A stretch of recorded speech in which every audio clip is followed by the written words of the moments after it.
ಮೈ ಪಾಠಶಾಲೆ ಶಾಲೆಯು ಒಂದು ಒಳ್ಳೆಯ ಸುಸಜ್ಜಿತವಾದ ವಾತಾವರಣದಲ್ಲಿ ಇರುವಂಥ ಶಾಲೆಯಾಗಿದೆ. ಈ ಶಾಲೆಯ ಮಕ್ಕಳ ಮತ್ತು ಶಿಕ್ಷಕರ ಅವಿನಾಭಾವ ಸಂಬಂಧ ಒಳ್ಳೆಯ ರೀತಿಯಾಗಿದೆ. ಮತ್ತು ಕ್ರೀಡೆ ಆಗಿರ್ಬೋದು, ಒಂದು ಸಾಂಸ್ಕೃತಿಕ ಆಚರಣೆಗಳನ್ನಾಗಿರ್ಬೋದು ಮತ್ತು ಮಾಡಬಹುದು, ಎಲ್ಲವನ್ನ ಶಾಲೆಗಳಲ್ಲಿ ಕಳಿಸಿಕೊಡ್ತಾರೆ. ಅದೇ ರೀತಿ ಆಚರಣೆಗಳಂತ ಬಂದಾಗ ಆಚರಣೆಗಳನ್ನು ನಮ್ಮ ಹಳೆಯ ಸಂಸ್ಕೃತಿಯನ್ನು ಮರೆಮಾಚಬಾರದು ಅನ್ನೋ ಉದ್ದೇಶಕ್ಕೋಸ್ಕರ ಆಚರಣೆಗಳನ್ನು, ಎಲ್ಲ ಹಬ್ಬ ಹರಿದಿನಗಳ ಆಚರಣೆಗಳನ್ನು ನಮ್ಮ ಮೈಪಾಠ ಶಾಲೆಯಲ್ಲಿ ನಡೆಸ್ಕೊತ ಬಂದಿದ್ದಾರೆ. ಯಾವ ರೀತಿ ಅಂತಂದರೆ, ಈಗ ನಮ್ಮ ನವರಾತ್ರಿ ಆಗಿರ್ಬೋದು, ನವರಾತ್ರಿಯಲ್ಲಿ ದೇವಿಯ ವೇಷಭೂಷಣಗಳನ್ನು ತೊಟ್ಟು ಮಕ್ಕಳ ಬರೋದನ್ನು ನೋಡಬೇಕಾದ್ರೆ 2 ಕಣ್ಣುಗಳ ಸಾಲಗಿಲ್ಲ.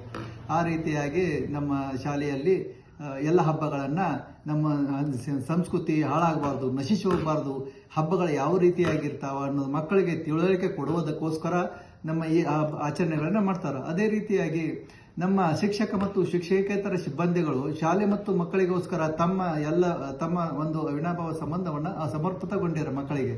ಅದೇ ರೀತಿಯಾಗಿ ಈಗಿನ ದಿನಮಾನಗಳಲ್ಲಿ ಎಲ್ಲ ಶಾಲೆಗಳು ಕಮರ್ಷಿಯಲ್ ಆಗಿದ್ದಾವೆ. ಕಮರ್ಷಿಯಲ್ ಆಗಿ ಅಂತಂದ್ರೆ ನಮ್ಮ ನಂಬರ್ 1 ಮಕ್ಕಳನ್ನ ಅವ್ರನ್ನೇ ನಂಬರ್ 1 ಮಾಡೋದು, ಅವ್ರಿಗೆ ಹೇಳೋದು, ಅವ್ರನ್ನೇ ಕಲಿಸೋದು ಮಾಡುತ್ತಾರೆ.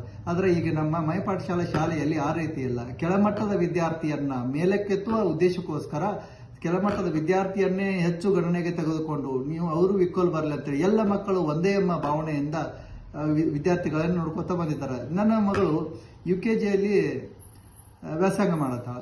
UKGಯಲ್ಲಿ ವ್ಯಾಸಂಗ ಮಾಡ್ತಿದ್ರು. ಆಕೆ ಶ್ಲೋಕಗಳನ್ನು ಹೇಳ್ತಾಳ, ವಚನಗಳನ್ನು ಹೇಳ್ತಾಳ, ಸ್ವಲ್ಪ ಹಿಂದಿ ಮಾತಾಡ್ತಾಳ, ಇಂಗ್ಲಿಷ್ ಮಾತಾಡ್ತಾಳ. ಆಕೆಯ ಒಂದು ಇಂಪ್ರೂವ್ಮೆಂಟ್ ನೋಡಿದ್ರೆ ಮಕ್ಕಳ ಶಾಲೆ ಎಷ್ಟೊಂದು ಒಳ್ಳೆಯ ರೀತಿಯಾಗಿ ಕಲಿಸ್ತಾರ, ಎಷ್ಟೊಂದು ಸುಸಜ್ಜಿತವಾಗಿ ಹೇಳಿಕೊಡ್ತಾರ ಅಂಥೇಳಿ ಎಲ್ಲ ರೀತಿ ಗೊತ್ತಾಗತ್ತೆ. ಆ ಒಂದು ಕಾರಣಕ್ಕಾಗಿ ನಮ್ಮ ಮೈಪಾಠ ಶಾಲೆ ನಮ್ಮ ಶಾಲೆ. ನಮಸ್ಕಾರ.